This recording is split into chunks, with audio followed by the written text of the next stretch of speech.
રાજકોટ જિલ્લાના ઉપલેટા તાલુકામાં આવેલ સિવિલ હોસ્પિટલમાં આંખ વિભાગ ગરીબ દર્દીઓ માટે આશીર્વાદરૂપ બન્યું છે। ત્યારે ઉપલેટા તાલુકામાં આવેલ કોટેજ હોસ્પિટલ ખાતે નેત્રયજ્ઞ કેમ્પનું આયોજન કરવામાં આવ્યું છે, જેમાં 2 દિવસ ઓપીડીમાં 18 થી 20 ઓપરેશન કરવામાં આવ્યા છે।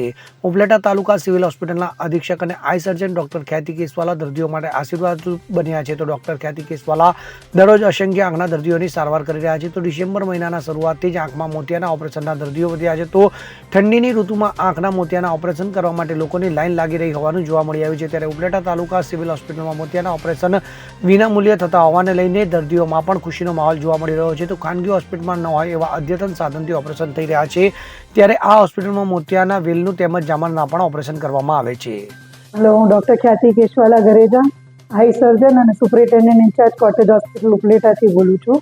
અત્યારે અમારો નેત્રયજ્ઞ કેમ્પ ચાલુ છે અહીંયા, જેમાં અમે ઓપરેશન વધારે કરીએ છીએ, કેમ કે શિયાળો આવ્યો છે એટલે અમે વધારે કરતા હોઈએ છીએ। એવરી યર દર વર્ષે કરીએ છીએ। આજે અમે આ અઠવાડિયામાં મંગળવારે 20 ઓપરેશન કર્યા હતા, ગઈકાલે અમે 19 ને આજે 18, એવી રીતના અમે કર્યા છે 3 દિવસ।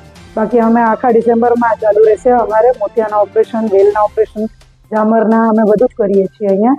અને બાકીના 2 દિવસ અમે ઓપીડીમાં તપાસ કરીએ છીએ પેશન્ટને, જેનું ઓપરેશન કરી આપીએ છીએ। અને 27 તારીખના અમારે રેગ્યુલર કેમ્પ પણ અહીંયા ચાલુ થવાનો છે, જેમાં પ્લાસ્ટિક સર્જરી, જનરલ સર્જરી, આ બધા કેમ્પ થશે। આયુર્વેદ, એમાં ડૉક્ટર્સ આપણે યુકે, લંડન એટલે અમેરિકા, બધેથી બોમ્બેથી ત્યાંથી ડૉક્ટર્સ આવશે અને બધા જોશે। આપણા પેશન્ટ અત્યારે જેટલા ઓપરેશન કર્યા છે એ બધા સંતોષ લઈને જાય છે, જેમ કે એ લોકોને બધાને સરસ નજર આવી છે। અમારી ટીમ છે અને હું ખૂબ આભાર માનું છું તમારા બધાનો કે આટલો સપોર્ટ અમને કરો છો। Thank you. સરફરાજ કોડી સાથે CN24 ન્યૂઝ ઉપલેટા।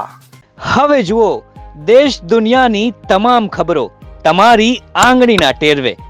ઉઠાવો મોબાઈલ અને Google Play Store પરથી ડાઉનલોડ કરો અમારી CN24 ન્યૂઝ મોબાઈલ એપ।